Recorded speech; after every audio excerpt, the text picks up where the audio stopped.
Hi y'all, I'm Brandon Kovalsky, General Manager here at Gilbert Collision Center.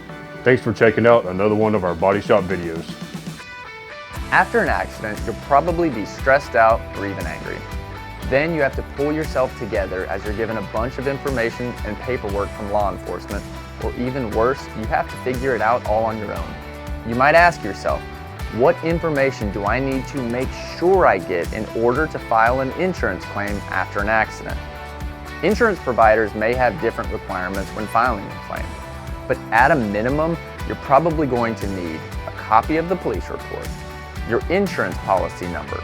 You can usually find this listed right on your insurance card.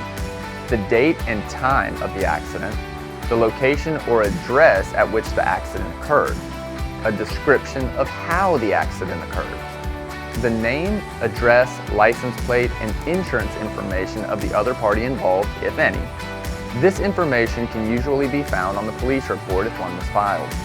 It's more important to have too much information than not enough. Once you have your claim filed, give us a call so we can help you with your next steps.